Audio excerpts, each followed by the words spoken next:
Our modern lives are busier than ever. Emails, meetings, deadlines, family responsibilities, and personal goals compete for our attention.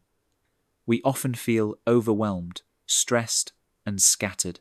How can we possibly manage it all? David Allen's best-selling book, Getting Things Done: The Art of Stress, Free Productivity, first published in 2001, offers a practical answer. Known simply as GTD, it's more than a time management system. It's a method for clearing your mind, organizing your tasks, and reducing stress so you can focus on what matters most. The central promise of GTD is simple. Your mind is for having ideas, not holding them. By capturing everything that demands your attention into a trusted system and then processing it effectively, you free your brain from clutter and unlock your true productivity. Welcome to 10-Minute Books, the channel where we break down the world's most powerful books into practical lessons you can absorb in just 10 minutes. Today, we're diving into Getting Things Done by David Allen, a system for regaining control, reducing stress, and making progress on the things that matter. The core idea: clear your mind.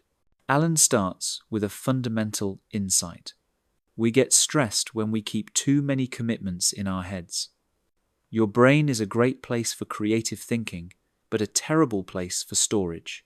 Every incomplete task, unanswered email, or vague idea takes up mental energy, creating what Allen calls open loops.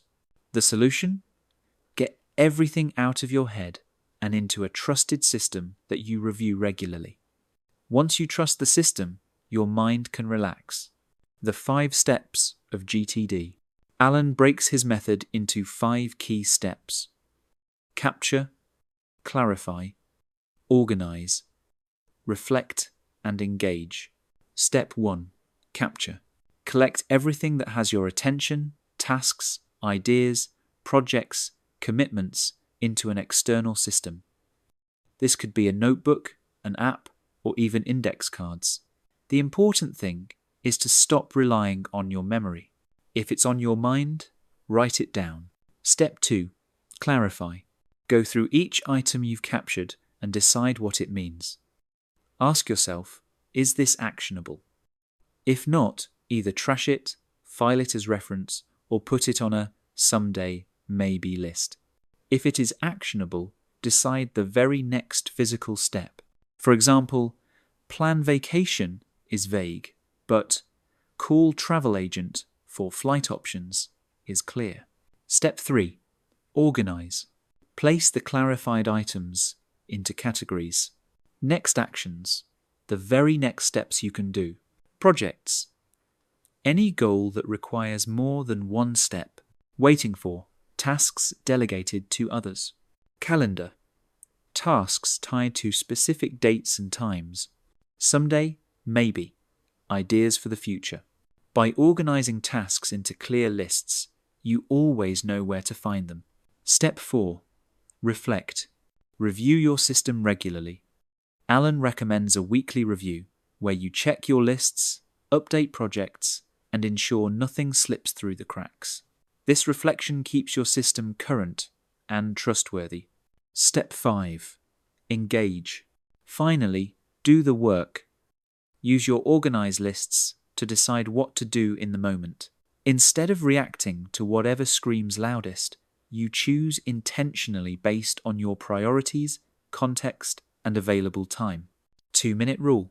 One of Allen's most practical tips is the 2-minute rule. If a task takes less than 2 minutes, do it immediately. It takes more time to capture, clarify, and organize it than to just finish it. This simple rule eliminates countless small tasks that otherwise pile up. Contexts matter. Allen emphasizes that not all tasks can be done anywhere. Some require a computer, some require being at the office, some require phone access. That's why he suggests organizing tasks by context, such as calls, errands, or at computer. Then, when you find yourself in that context, you can quickly see the tasks you can do. Projects versus next actions. Many people procrastinate because they confuse projects with tasks. A project is any outcome that requires more than one step, like write a book or renovate the kitchen. But your brain resists vague projects. The solution is to always define the very next action. Write a book becomes outline chapter 1. Renovate kitchen becomes call contractor for quote. Clarity creates momentum. Why GTD reduces stress. Alan argues that most stress doesn't come from having too much to do. It comes from breaking promises to ourselves. When you keep commitments in your head without clarifying them, you create anxiety. By capturing, clarifying, and organizing, you externalize those commitments and build trust in your system. You no longer have to worry because you know everything is handled. The weekly review. One of the most powerful aspects of GTD is the weekly review. This is your time to step back, look at your commitments, update your lists, and realign with your priorities. Without reflection, systems fall apart. With reflection, they stay sharp and reliable. Natural planning model. Alan also shares a model for tackling projects. 1. Define the purpose and principles. 2. Envision the outcome. 3. Brainstorm ideas. 4. Organize the pieces. 5. Identify the next actions. This mirrors how our brains naturally work, but doing it consciously makes projects flow more smoothly. Horizons of focus. Beyond daily tasks, GTD also scales upward. Alan describes different horizons of focus. Next actions, projects, areas of responsibility, yearly goals, long-term vision and purpose. By aligning tasks with higher levels of purpose, you ensure that your daily work connects to your bigger life goals. Technology and tools. Though GTD was written before today's app explosion, Alan stresses that tools are less important than principles. Whether you use paper, digital apps, or a mix, the system works if you consistently capture, clarify, organize, reflect, and engage. Modern relevance. In a world of constant email, notifications, and multitasking, GTD feels more relevant than ever. It offers a way to manage complexity, reduce overwhelm, and create calm productivity. Many professionals, entrepreneurs, and creatives still rely on GTD decades after its release. Criticism and balance. Some critics argue that GTD is too complex or rigid, requiring too much maintenance.